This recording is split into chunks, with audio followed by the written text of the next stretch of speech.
नमस्कार सभी साथियों, उम्मीद करता हूं कुशल मंगल स्वस्थ और प्रसन्न होंगे। अपन कारक प्रकरण पढ़ रहे हैं, उसमें अपन प्रथमा व्यक्ति पढ़ ली, अब द्वितीय पढ़ रहे हैं। द्वितीय में कई कुछ नियम पढ़ चुके हैं।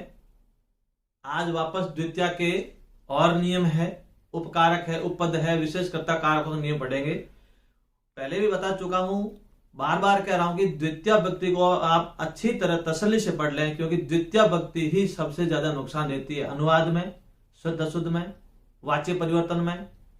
तो इसलिए द्वितीय के आराम से धीरे धीरे आपके सारे नियम को एक एक क्रमशः अपन ले रहे हैं। तो अपने द्वितीय व्यक्ति में पहले पढ़े हैं, कौन कौन से पढ़े हैं वापस एक बार पुनः बता देता हूं, उसके बाद में आगे की जानकारी लेंगे। द्वितीय विभक्ति, तो द्वितीय विभक्ति में अपन एक तो पढ़ चुके हैं, इसका वास्तविक कारक कर्मणि द्वितीय। मैं क्रम से एक बार ले लेता हूं। कर्मणि द्वितीय यानी कर्म पे द्वितीय, इसको कर्तुर्य स्थितम कर्म भी कहते हैं। उसके बाद आपने लिया था ये शब्द अभितः, परितः, उभयतः, सर्वतः, प्रति, विना, धिक्, हा, यावत। यावत भी ध्यान देना, कल दिया नहीं था यावत का तक, यावत भी इसमें आता है। उसके बाद लिया था ऊपरियो ऊपरी, अधो अधः, अध्ययन अधि अधि। ये अपन कल आप सब पढ़ चुके हैं। कर्मणि द्वितीय में यानी कर्म द्वितीय, जैसे बालक का पुस्तकम पढ़ती, तो इसमें कर्म बालक पुस्तकम अभी विभक्ति जो द्वितीय थी। अभित करते दोनों, और मम गृहम अभित अभिक्षा शांति, किसी प्रकार से वाक्य में आपको दे चुका था। एक पूरा होने के बाद वाक्य बनाने के लिए वाक्य भी आपने वीडियो और बनाएंगे। परित करते चार और, उभयत करते दोनों और, सर्वत करते सभी और, प्रति करते की और, विना करते बिना के बिना, धिक कर धिकार, हाय करते हाय, यावत कर तक, ऊपरी ऊपरी यानी ऊपर ही ऊपर। ध्यान देना, यदि एक देखो ऊपरी आए और अधा आए, ध्यान देना अच्छी तरह से, और अधि आए, यदि ये सिंगल आएगा तो यहाँ पे षष्ठी भक्ति है, ध्यान देना। देखो अब मैं तुलना कराऊंगा, आज कल तुलना नहीं करवाई थी। यदि ऊपरियों ऊपरी 7 आए, 2 आए तो होगी द्वितीय, और ऊपरी 1 आए, अधा 1 आए, अधि 1 आए तो उसमें षष्ठी होगी, जो षष्ठी में भी करवाऊंगा आगे। ध्यान देना, ऊपरी ऊपरी, अधो अधः, अधि अध्य अधि दोनों साथ साथ आएंगे तो द्वितीय होगी, नहीं तो एक एक आ गए तो वहां पे षष्ठी हो जाएगी। उसके बाद आपने दिया था अंतरा और अंतरैण, अंतरैण बीच में, अंतरैण के बिना। यहां तक अपन कल पढ़ चुके हैं। ये वाक्य बना चुका हूं मैं आपको, सारी चीजें बता भी चुका हूं। कर्म में द्वितीय पढ़ चुके हैं। अभी तो परित, इसमें और बड़ा है समय निक्षा, और समय और निक्षा। यहां तक अपन कल पढ़ चुके हैं। समय और निक्षा करते हैं पास में। कर्मणि द्वितीय, कर्तुर्य इप्सितम कर्म में क्या होगा, कर्म में द्वितीय होगी, जो इसका वास्तविक कारक है। इनके सूत्र याद करने की आवश्यकता नहीं है। अभित दोनों और, परित चार और, उभयत दोनों और, सर्वत सभी और, प्रति की और, विना के बिना। विना में द्वितीय, तृतीय, पंचमी है, तीनों व्यक्ति आती है। अलग अलग तीनों करवाऊंगा, मैं कल करवा चुका था। दिक दिकार, हाय हाय, यावत तक। सह विद्यालय यावत गच्छति, वह विद्यालय तक जाता है। स विद्यालयम यावत गच्छति, सह यावत विद्यालयम गच्छति, वह विद्यालय तक जाता है। यावत द्वितीय आती है। ऊपरी ऊपरी, इनका ध्यान, ऊपर ही ऊपर। लोकस्य ऊपरी ऊपरी शिव अस्ति, लोकस्य अधो अधः जलम अस्ति, लोकस्य अधि अधि जलम अस्ति। तो ये दोनों साथ साथ आएंगे। द्वितीय एक आ गया ऊपरी, तो यहाँ लोकस्य ऊपरी शिव अस्ति, ध्यान देना। और लोकस्य अधः तो एक आएगा, और लोकस्य अधि तो यहाँ पे षष्ठी आएगी, एक आएगा तो, यानी ऊपरी आया अलग, अधा आया अलग, अधि आया तो षष्ठी हो जाएगी, दोनों साथ हो जाएगी द्वितीय। अंतरा में द्वितीय, जैसे श्याम और मोहन के बीच सुरेश है, श्यामा मोहनम च अंतरा सुरेश अस्ति। अंतरण के बिना जलेन विना जीव न संभवती, तो वीणा और अंतर्न एक जैसे लगा सकते हैं। सम्या निक्षा करते पास में, मेरा विद्यालय के पास घर है, मेरे पास रुपए है, मेरे पास धन है, मेरे पास द्रव्य है, कोई भी आएगा तो सम्या निक्षा में आप कल करवा चुका हूं। ये तो अपन कल पढ़ चुके हैं। आज अपन आगे पढ़ेंगे। तो सूत्र है, लेकिन मैं आपको वैसे ही समझाऊंगा, सूत्रों की आवश्यकता नहीं है, फिर भी एक एक करके आपको क्रमशः समझाऊंगा। अच्छी तरह समझना। द्वितीय विभक्ति आपने अच्छी तरह समझ ली तो आपके अधिकतर जो संस्कृत में गलती होने की संदेह रहता है वो गलत आपके वाक्य नहीं होंगे। जैसे अपन उसके बाद पढ़ते हैं, अधि उपसर्ग आना चाहिए।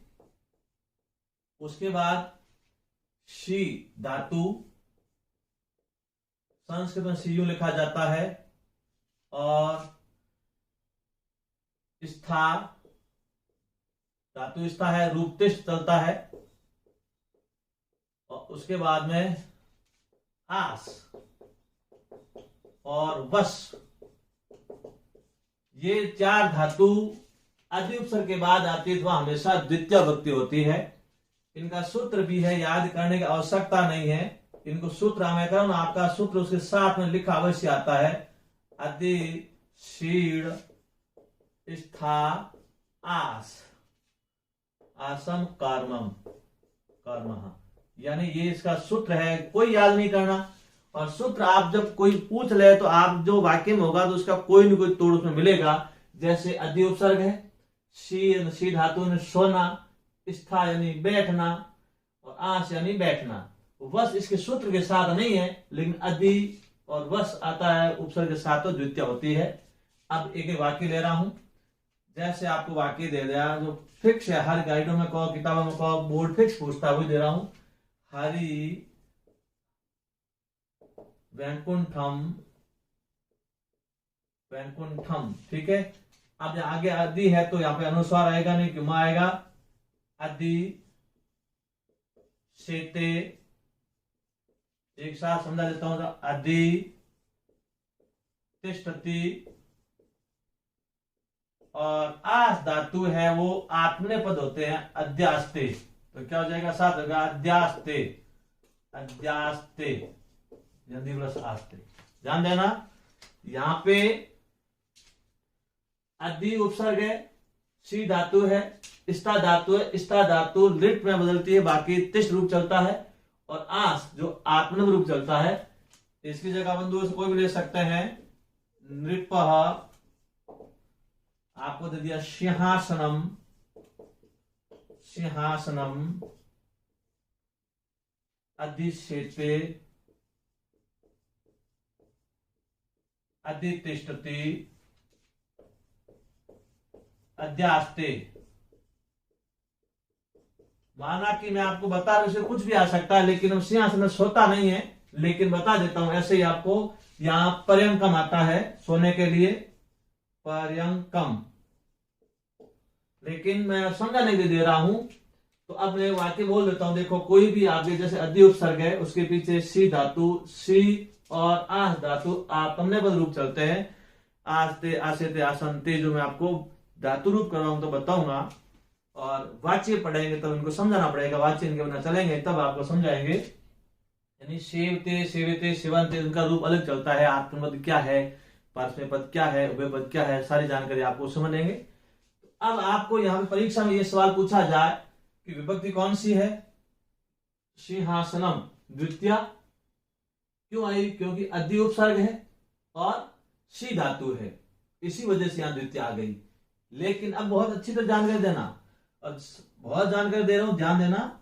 यदि आपको शेते अधि उपसर्ग नहीं है, ध्यान देना, तो आगे आपकी द्वितीय नहीं आएगी। यदि अधि हटा दो, अधि हटाते ही ध्यान देना सप्तमी हो जाएगी। बहुत अच्छी जानकारी, ध्यान देना। यदि आपको ये का ये दे दिया नृपः, तुलना करवा रहा हूं, तुलना में विद्यार्थी कई तो कंफ्यूज हो जाते हैं, लेकिन तुलना से ही सवाल सही होगा। नृपः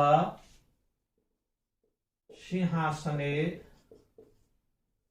अब क्या हो जाएगी, तिष्ठति। तिष्ठति कैसे, अब यहां पे आगे अधि है ही नहीं। कभी भी ध्यान देना, इन सी तिष्ट आस धातु चाहे वश धातु हो, इनके आगे उपसर्ग नहीं आता है तो द्वितीय विभक्ति से हटके सप्तमी विभक्ति हो जाती है। ये बहुत महत्वपूर्ण जानकारी है और साथ साथ दे रहा हूं, इसलिए आपको अच्छी तरह याद हो जाएगी। सप्तमी में लूंगा तब वापस समझाऊंगा, दोनों विभक्ति में जहां जहां आती दोनों को तुलनात्मक रूप से पढ़ाऊंगा तो आपको दिक्कत ना आए। ध्यान देना, यदि अधि उपसर्ग के बाद सी स्थार आस और वश धातु आती है तो द्वितीय, और अधि उपसर्ग नहीं आता है तो सप्तमी। अब आगे इनको एक दो वाक्य और दे रहा हूं। अब जैसे अपन को एक और दे दिया वाक्य, आपको दे दिया शिक्षक आसिंद काम अध्यास्ते, यानी शिक्षक कुर्सी पर बैठा, आसिंद काम करते कुर्सी पर, द्वितीय विभक्ति आसिंद काम अध्यास्ते। तो ऐसे कोई वाक्य बनाओ, आपको ये शब्द आने, ये क्रिया के साथ में उपसर्ग धातु आनी जरूरी है, तभी द्वितीय होगी, नहीं तो नहीं होगी। कितने भी आप वाक्य बना सकते हैं। बालक शय्याम सेते, यानी शय्यान पलंग पर सोता है। तो इस प्रकार से वाक्य कितने बना सकते हैं जो अपन बाद में बनाएंगे।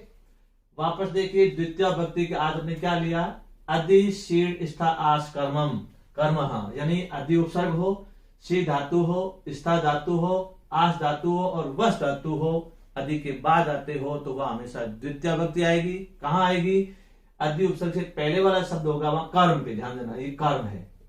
यदि अपन इसको उपसर्ग हटा देते हैं तो वहां ऐसे स्थिति में द्वितीय से हटके सप्तमी विभक्ति हो जाती है। ये महत्वपूर्ण चीज ध्यान देना। एक अपना इस फॉर्मूला सूत्र पूरा हुआ।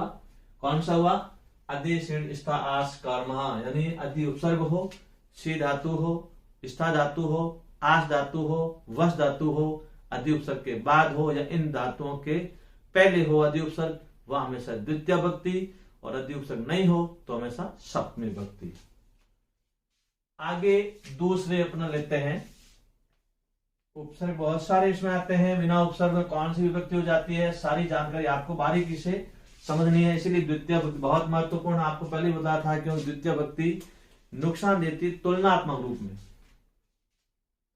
अब आपको मैंने दे दिया, जैसे एक आता है अभिनी और विष धातु, यानी अभिनी उपसर्ग के साथ, ध्यान देना, अभिनी उपसर्ग के साथ में, या एक तरह से अभिनी विषह द्वितीय।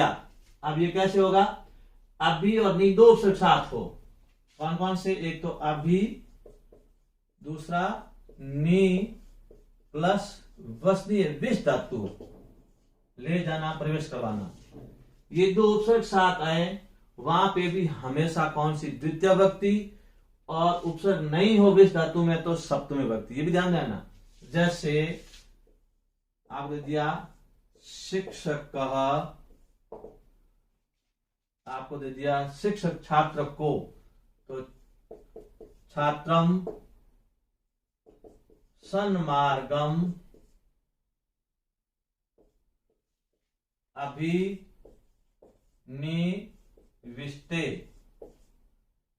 अभिनिविष्टे, ये भी आत्मपद है, ध्यान देना। यानी शिक्षक छात्र को सन्मार्ग की ओर या सन्मार्ग की ओर ले जाते हैं।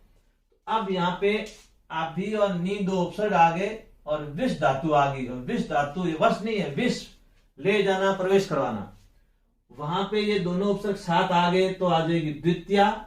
यदि उपसर्ग नहीं देते तो आ जाएगी सप्तमी। कैसे, आपको दे दिया शिक्षक छात्रम सन्मार्गम, सप्तमी सन्मार्गे विष्टे, ये आ गया। कैसे हुआ, यहां पे उपसर्ग हट गया, उपसर्ग हटते ही विभक्ति हट जाएगी। ये उपसर्ग आ गया तो द्वितीय आ गई, उपसर्ग हट गया तो सप्तमी आ गई। इस बात का ध्यान देना। इसीलिए मैं कह रहा हूं द्वितीय विभक्ति में सबसे ज्यादा झमेला है, सबसे ज्यादा नुकसान देने वाली है, सबसे ज्यादा फायदा देने वाली है। भले ही आपको 1 घंटा अतिरिक्त लग जाए, लेकिन उसको सावधानी से पढ़ना। सावधानी हटी दुर्घटना घटी, सावधानी हटी रीट फेल हुई या रीट अपने से घटी। तो इस प्रकार से आपको ध्यान देना है। अभिनिविष्ट धातु के साथ में उपसर्ग और दोनों आते हैं तो द्वितीया, और यदि उपसर्ग हटा देते हैं तो हो जाएगी सप्तमी। समझ में आ गया होगा। कौन सा है? अभी नी दो उपसर्ग है, साथ में है विष प्रवेश करना, ले जाना। अभी नी उपसर्ग के साथ में विष धातु आते ही द्वितीया और उपसर्ग हटते ही सप्तमी विभक्ति। आगे लेते हैं अपन। द्वितीय के छोटे मोटे बहुत सारे हैं, क्योंकि द्वितीय सबसे महत्वपूर्ण चीज है। अब आपके हो जाएगा उपसर्ग, देखो बहुत सारे उपसर्ग इसमें ही है। उप है, अनु है, ध्यान देना, उप अनु अधि आ, वस धातु भी है, अधि है, आ है। अब इसके बाद कौन सी धातु आने से? वस, ध्यान देना, उप अनु अधि आ, पहले अधि उपसर्ग के बाद में, ध्यान देना। वापस देखो, यहां था अधि उपसर्ग में कौन सी धातु थी आपको बताई थी, देखो इसमें थी आपकी शी, जिसको संस्कृत में लिखा जाता है, और उसके बाद थी आस, स्थारास, स्था आस, स्था आस और वस। ये उससे पहले पढ़ा था। अधि उपसर्ग के बाद में सी स्था आस वस धातु हो तो द्वितीया। श्यामः विद्यालयम् अनुवस्ति, यानी श्याम विद्यालय के पीछे रहता है। ध्यान देना अच्छी तरह से, ये उपस्थिति पास रहना, अनुवस्ति उसके पीछे रहना। आगे श्यामः विद्यालयम् अधिवस्ति, श्याम विद्यालय में रहता है। देखो, पास में रहना, पीछे रहना, में रहना। आगे क्या हो जाएगा? एक और है आवस्ति। श्यामः विद्यालयम् आवस्ति। तो ये देखो, उप अनु अधि आ, वस धातु के आगे ये उपसर्ग लगती द्वितीय हो जाती है। अब चाहे मैं यहां पे कोई वाक्य दूं, छात्र दूं, बालक दूं, श्याम दूं, रहीम दूं, सरला दूं, गीता दूं, शिक्षक दूं, कुछ भी दूं, तरीका यही रहेगा। आपको अपने इस तरीके से आपको आगे बढ़ना। यहां आपको उपसर्ग देखना, धातु कौन सी है? विष। उपसर्ग कौन सा है? उप अनु अधि और आ। ये जब आपके आते हैं उपसर्ग इन धातु के आगे, तो हमेशा द्वितीय आनी जरूरी है। यहाँ आपकी शुद्ध अशुद्ध में एक यही पूछा जाता है तो भी ध्यान देना होगा। विद्यालयम यू पूछा जाता है तो वाक्य अशुद्ध होगा। क्यों? क्योंकि यहाँ पे आगे स्वर है, तो ये म हलंत वाला आना जरूरी, ध्यान देना, नहीं तो संस्कृत में गलती मानी जाती है। यदि ये यहाँ पे उपसर्ग नहीं होता, स्वर नहीं होता, तो यहाँ ये लगा सकते थे। अब इनके साथ एक और दे रहा हूं, अनु उपसर्ग कभी भी गम धातु के आगे आता है तो भी द्वितीय हो जाएगी। एक बार एक पूछ लिया था, जैसे कोतवालः चोरम अनुधावती भी आ गया, अनुगच्छति। एक ये भी ध्यान देना, वस धातु तो पढ़ रहे हैं, कभी कभार अनु उपसर्ग के बाद धाव और गम धातु भी आती है तो द्वितीय हो जाएगी। कोतवाल पुलिस सिपाही कह सकते हैं, पुलिस चोर के पीछे दौड़ती है या चोर के पीछे जाती है। तो ये ऐसे वाक्य भी आते हैं तो भी हमेशा आपकी द्वितीय विभक्ति होगी। या अनु के साथ वस है, वस के साथ में धाव और अनु आने पर भी कौन सी होती है? द्वितीय। तो वापस देखें, आपने एक तो आगे लिया था, अधि के साथ में आपके शी स्था आस और वस धातु आती है द्वितीय। अभी नी उपसर्ग के बाद में विष धातु से द्वितीय, और वस धातु का आगे उप अनु अधि आ आने से द्वितीय। ये सारे के सारे उपसर्ग हटा दो तो सप्तमी। कौन सी हो जाएगी? सप्तमी। कैसे? अब आप उसको हटाओ तो आप दे देंगे श्यामः जयपुरे वस्ति। श्याम जयपुर में रहता है। अब देखो उपसर्ग हट गया, सप्तमी आ गई। कई बार पूछा जाता है, बंधु ध्यान देना, यदि उपसर्ग हटा दो तो सप्तमी विभक्ति आएगी। ऐसी तुलना करके पढ़ना ही आपके लिए महत्वपूर्ण होता है। केवल पढ़ने से, वीडियो देखने से और ये गाइडों को टटोलने से कोई फायदा नहीं। जहां तुलना होती है उस तुलनात्मक रूप को आपको अच्छी तरह पढ़ना होगा, तभी आपके सवाल राइट होंगे। वापस देखिए, उपसर्ग सारे हटा दो, क्या हो जाएगी? सप्तमी। अब मैं एक और आपको महत्वपूर्ण चीज बताने जा रहा हूं इसी के साथ में, यानी उप और वश धातु में दोनों में दो तरह के और प्रश्न होते हैं। जैसे आपको दे दिया सह वन्य उपविष्टि। ध्यान देना अच्छी तरह, एक और वाक्य दे रहा हूं दूसरा, सह वनम उपविष्टि, उपस्थिति, सॉरी उपवस्ति, उपवस्ति, और यहां भी हो जाएगा उपस्थिति। अब यहां आपके दो वाक्य है, यहां पे भी आपको ध्यान देना होगा। दो का कैसे होगा? जैसे आपको यहां पे सह वने और सह वनम, यहां उपवास से अर्थ होगा। यहां इसका अर्थ क्या होगा? उपवास से, और यहां रहने से होगा। ध्यान देना, यहां पे जो लिख रखा है, यहां पे वन में है वो उपवास करने के रूप में आएगा। कभी आपको सवाल पूछा जाता है कि दो वाक्य आ गए और आपका तीसरा ऐसा गलत हो रहा है, बहुत खतरनाक सवाल, ध्यान देना। तो यहाँ पे ये उपवस्ती करते उपवास से है। किससे है? उपवास से। उपवास करते वो वन में उपवास करता है, रहता नहीं है, उपवास करता है। यहाँ होगा वो वन में रहता है। देखो वने और वनम बात एक ही, दोनों सही है, दोनों साथ में आते हैं। तो आपका कोई तीसरा सवाल ऑप्शन गलत होगा, इस बात का विशेष ध्यान देना। यानी उपस्थिति में आपके ध्यान देना अच्छी तरह, सह वने उपस्थिति भी सही है, सह वनम उपस्थिति भी सही है, क्योंकि यहाँ पे आपके उपस्थिति का अर्थ एक अर्थ होता है वनवास से, वनवास में रहना, और एक अर्थ है रहना। तो अव्युक्त अर्थार्थ से द्वितीय विभक्ति आती है। अब इनको बढ़ा दो तो सप्तमी आ जाती है अपना आप। ये तो सप्तमी है ही, पर बता चुका हूं मैं, सीन वन्यवस्ती या वसा वन्यवस्ती। लेकिन उप लगाने से दोनों सप्तमी भी होती है, द्वितीय भी होती है, दोनों आती है, तो दोनों राइट मानी जाएगी। कोई तीसरा विकल्प गलत होगा, इस बात का ध्यान देना। और इसका सूत्र लगता है अभुक्तर्तस्य। याद भी करना चाहते कर सकते हैं, लेकिन आता नहीं है। अभुक्तर्तस्य न द्वितीया, ये ध्यान देना। तो कहने का अर्थ है ये भी राइट है, ये भी राइट है, दोनों आते हैं तो दोनों राइट माना जाएगा। तो तीसरा कोई विकल्प को देखें, गलत ना करें, इनको भी ध्यान देना।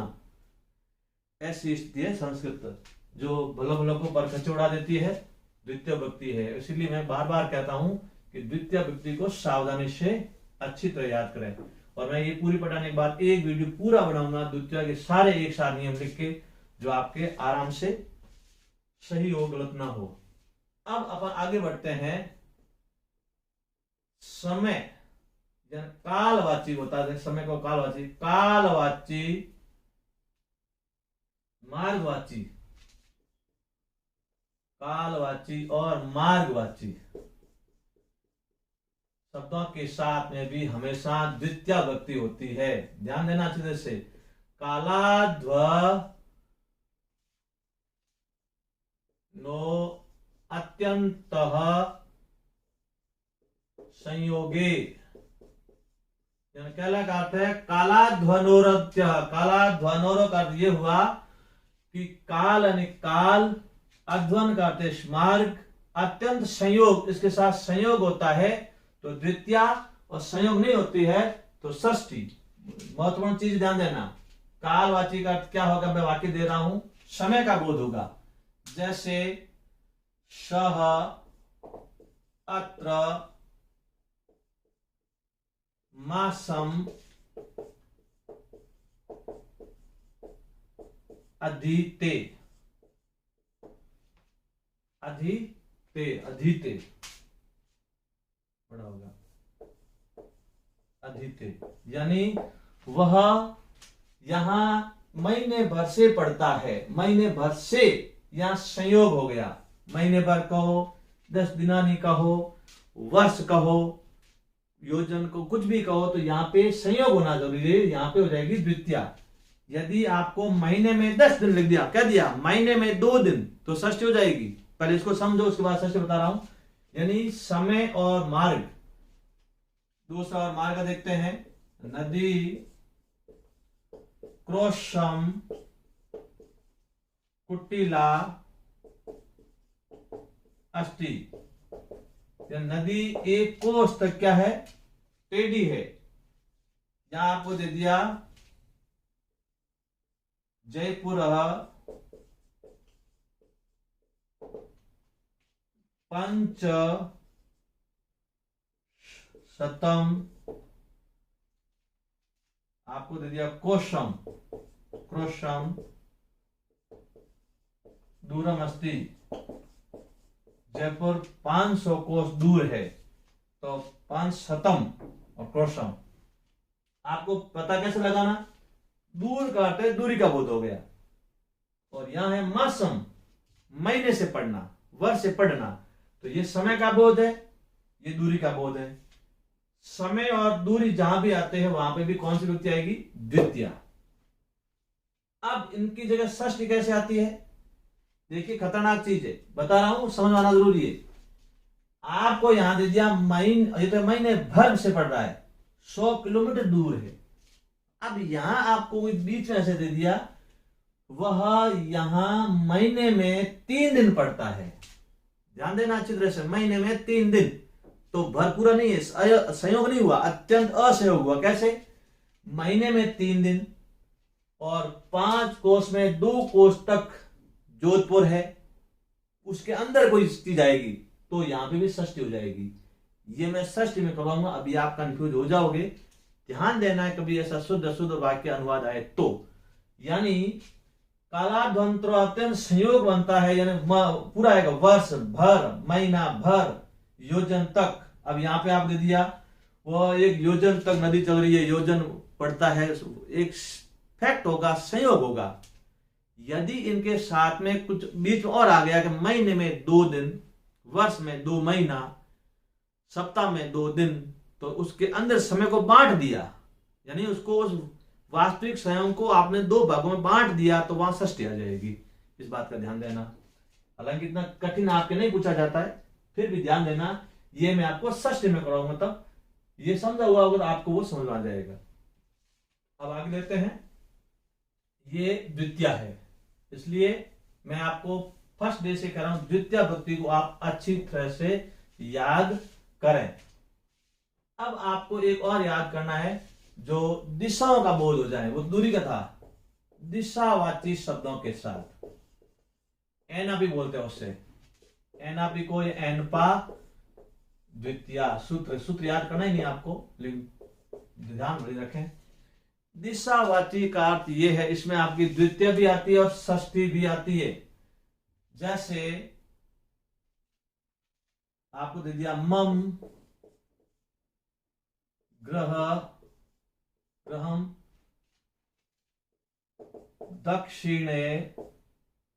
दक्षिणम दिशायाम अस्ति, यहां वर्तते। आप दक्षिण दिशा दे दिया, आपको दिशा आ गया, उत्तरी है, दक्षिणी है, दिशा कोई भी आई तो आपकी हो जाएगी द्वितीया। और ग्रहस्य, इसमें दोनों आती है, द्वितीया भी आती है और षष्ठी भी आती है, इसमें कोई उपसर्ग वाली बात नहीं है। तो यहाँ पे ग्रह भी आ सकता है और ग्रह भी आ सकता है। ये जहां पे दिशा है आता है, तो वहां द्वितीय भी होती है और षष्ठी भी होती है। मेरा अगर मंदिर के उत्तर में है, या मेरा घर, मेरा विद्यालय जयपुर के दक्षिण दिशा में है, बाड़मेर के उत्तर दिशा में है, जोधपुर के पश्चिम दिशा में है, तो कोई दिशा का बोध हो गया, तो दिशा का बोध होती है, हमेशा ध्यान रखनी, द्वितीय भी होती है और षष्ठी भी होती है। दोनों आती है तो दोनों राइट है, तो तीसरा विकल्प को देखना चाहिए। ये हाई लेवल की वाक्य के रूप में पूछा जाता परीक्षा के लिए, आप भी पूछ सकते हैं। आज भी कोई छोटी परीक्षा है, वो बड़ी परीक्षा, कोई अंतर नहीं है। प्रतिभा के लिए सवाल जो पूछे जाते हैं विशेष ध्यान देना। दिशा होगा कि मेरा घर विद्यालय के उत्तर दिशा में है, दक्षिण दिशा में है, या मंदिर के उत्तर में है, दक्षिण में है, कोई दिशा का होगा, तो द्वितीय भी होती है और षष्ठी भी होती है, दोनों राइट है। दोनों आती है तो कोई विकल्प तीसरा राइट होगा। यहाँ 1 और 2 तो दोनों राइट मानी जाएगी। विशेष ध्यान देना, द्वितीया और षष्ठी किसमें? दिशा का बोध होने पर। अब आपकी एक और है क्रिया विशेषण का अर्थ। ये उसमें तृतीया भी आती है विशेषण में, ये यहाँ पे भी आती है, करा देता हूँ, कोई विशेष नहीं है, वो अपने आप ही पता लग जाएगा। क्रिया विशेषण जैसे सरला, मधुरम, गायत्री। अब यहाँ पे मधुरम अपने आप में कर्म हो ही रहा है, कर्म द्वितीया है ही, लेकिन पूछ लिया जाए तो ये क्या है? मधुर गाती है, ये मधुर गाने की विशेषता है।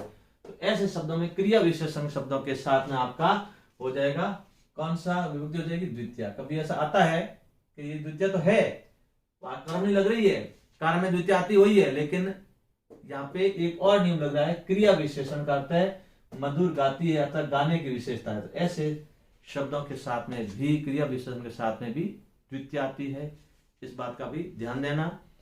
अब मैं आपको द्वितीया के आज जो लिए वो सारे एक साथ बता देता हूं, उसके बाद आगे बढ़ेंगे। तो सबसे पहले आज अपने क्या पढ़ा, देखिए, अधि उपसर्ग। अधि उपसर्ग के बाद कौन कौन सी धातु थी आप बता सकते हैं? बताइए कौन कौन सी थी? एक तो शी। ये सारी लाइव क्लास में आपकी सारी प्रॉब्लम दूर हो जाएगी। अब मैं लाइव क्लास दूंगा तो बता दूंगा एक तो पढ़ के आए। उसके बाद थी आपकी कौन सी थी? स्था। धातु स्था है, रूप तिष्ठ चलता है। और उसके बाद में आपकी थी आस धातु और वस धातु। ये सारे आते हैं अधि उपसर्ग के बाद, तो द्वितीया होती है। उसके बाद आपने लिया था उप उपसर्ग, अनु उपसर्ग, उप अनु, अधि उपसर्ग और आ उपसर्ग। इसके बाद में वस धातु से भी कौन सी थी? द्वितीय विभक्ति। और उसके बाद हमने लिया था एक अभि और एक लिया था नी, दो उपसर्ग। और विष धातु, वस ने इसमें विष धातु प्रवेश करना है, ले जाना, वहां पे भी कौन सी थी? द्वितीय विभक्ति। अब एक आपको और बता रहा हूं कि एक क्रुद्ध धातु में होती है चतुर्थी, लेकिन क्रुद्ध के आगे अभी आ गया, उपसर्ग कोई भी आ गया तो भी द्वितीय हो जाएगी, ये भी ध्यान देना। अब यहां पे भी आपको लिख सकता हूं क्रुद्ध धातु, यानी इस बात का भी ध्यान देना अच्छी तरह से, बहुत नुकसान देता है। यानी क्रुद्ध धातु में हमेशा चतुर्थी होती है, लेकिन क्रुद्ध के आगे उपसर्ग आ गया, अधि भी आ गया, अभी भी आ गया, कोई उपसर्ग भी आ गया, दोनों है, अलग लिख रहा हूं। यहाँ पे अधि, अभी या अधि, यहाँ पे क्रुद्ध धातु आ गया तो वहां पे भी हमेशा कौन सी हो जाएगी? द्वितीया। उपसर्ग हटा दो, चतुर्थी। क्रुद्ध का ध्यान देना, सिर्फ एक क्रुद्ध का। उनके बाद अपने तुलना में एक और लिया था उपवस्ती में और उपवस्ती। सप्तमी भी होती है, द्वितीय भी होती है। एक उपस्थिति का अर्थ उपवास करना, एक अर्थ है पास में रहना, ध्यान देना। तो यहाँ पे दोनों वाक्य सही है जो बता चुका हूं आपको, आज पहले करवा चुका हूं। उनके बाद में आपको समय या काल का बोध हो, दूरी का बोध हो, और दूरी का हो, समय काल दूरी, इन शब्दों के साथ में द्वितीय आती है। उनके बाद में दिशा कोई भी आ गई हो, दिशावाची शब्द आ गए हो, दिशावाची में ये आ जाएगी। क्रिया विशेषण हो, वहां पे भी ये हो जाएगी। और अनु उपसर्ग के बाद में गम और धा धातु भी है, धा तो भी कौन सी है? द्वितीया। ये अपने आज लिया है। इनको आप अच्छी तरह से पुनः एक बार इसको दिमाग पढ़ लें, क्योंकि द्वितीय में चाहता हूं तो 1-2 घंटे का साथ वीडियो बना लूं, लेकिन वो आपके इतना लंबा वीडियो देखती है, आप क्या आप हो जाए, प्रखच उड़ जाते, क्या है फालतू, इतना कौन जिम्मेदार करे। लेकिन बेटा महत्वपूर्ण चीज है ये दो द्वितीय विभक्ति, इसलिए एक मैंने पहले लिया, उसके मैंने पहले बता दिए, आज वाला में ये दे दिए। अब इनके बाद में 16 धातुएं और है, 16 धातुओं के अकथितम च, वहां द्वितीय आती है। तो मैं वो 16 धातुओं के साथ पढ़ाने के बाद आपको ये वापस सारे के सारे करवाऊंगा, तब जाके आपका ये क्लियर होगा। ध्यान देना, वापस बता रहा हूं, ये सारे उपसर्ग हटा दो तो आपकी सप्तमी भी है और कहीं षष्ठी भी है। षष्ठी कहाँ है? षष्ठी आपके ये है, समय और दिशा का दूरी का बोध होता है, वहां हमेशा आपके द्वितीय भी है और षष्ठी भी है। विशेष ध्यान देना, कौन कौन सा समय और दिशा इनके साथ में, ये मैं आपको षष्ठी में वापस तुलना करके करवाऊंगा। तो वापस देखिए, द्वितीय विभक्ति में आपने कौन कौन से लिए हैं ये पुनः बता देता हूं। कल की क्लास में आपने लिया था द्वितीय में, तो कर्मणी द्वितीय और छोटे छोटे सारे अव्यय, अभित है, परित है, समय है, निक्षा है, प्रति है, विना है, अंतरा है, अंतरेण है, यावत है, अधो अध है, ऊपरी ऊपरी है, अधि अध है, और बहुत सारे विना था, हा था, दिक था। तो ये सारे के सारे कल ले लिए, आज आपके ये ले लिए, कल अपने द्वितीय की और विभक्ति लेंगे। उसके बाद कल के साथ सारे एक बार बताने के बाद वाक्य बताऊंगा।